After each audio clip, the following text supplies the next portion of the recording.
Well, these next two movies are going to be just about same quality, same good, same bad, but gotta get them out. The Naked Gun 2.5, The Smell of Fear was released in 1991, directed by David Zucker, starring Leslie Nielsen.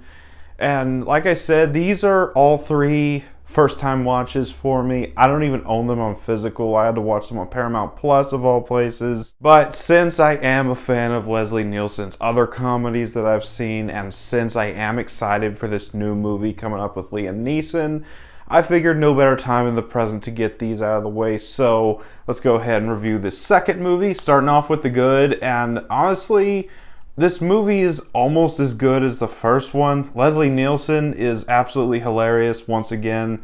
I absolutely love him in this role as Frank Drebin. Like I stated yesterday, he's an older guy. He should be a more experienced cop at this point, but he's just such an incompetent buffoon, and he's accidentally solving things. I just love the way Leslie Nielsen plays this character and his deadpan delivery of all the jokes. It's just so hilarious and charming. I miss Leslie Nielsen a lot. I really liked him here. Priscilla Presley comes back in this movie, and she's still pretty good. Not as good as she was in the first movie, mind you. This character kind of took a downgrade in both sequels, but she's still good here. And I really enjoyed her chemistry with Leslie Nielsen. Once again, I think they work pretty well together. She's pretty funny herself.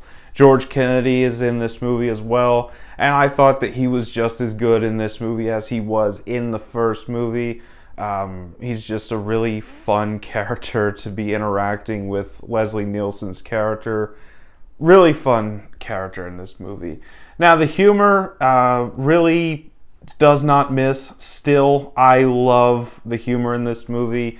The dialogue is absolutely hilarious. And what makes the dialogue hilarious to me is just the deadpan delivery of it. They just play it so straight-faced that it just makes it hilarious.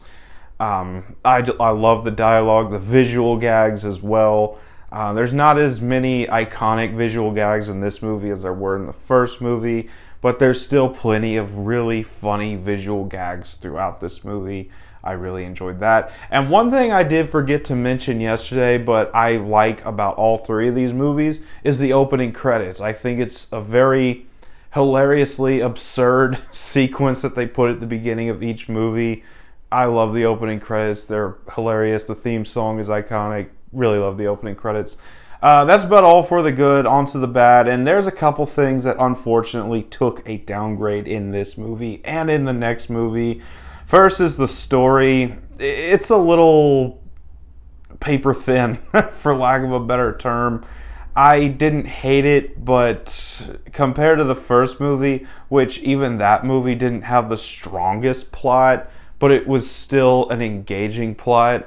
This movie is just kind of, oh, we're just going to throw story out the window and just do the jokes. And nothing wrong with the jokes, but I want a little bit of a stronger story. Then you got the villain in this movie, and honestly, I don't even remember the villain's name in this movie. Yeah, I didn't care for the villain here. That's about all for the bad. On to final thoughts. I think that this is a good movie. I think that this is a fine enough follow-up. It's a good sequel. I enjoy it. The Naked Gun 2.5, The Smell of Fear, isn't as good as the first movie, but it's still a really fun comedy film, and I'm going to give it an 8 out of 10. So that was my thoughts on The Naked Gun 2.5, The Smell of Fear. Have you seen this movie? Let me know down in the comments what you thought about it if you've seen it. And as always, if you enjoyed this video, don't forget to like, comment, subscribe, and I'll see you all next time.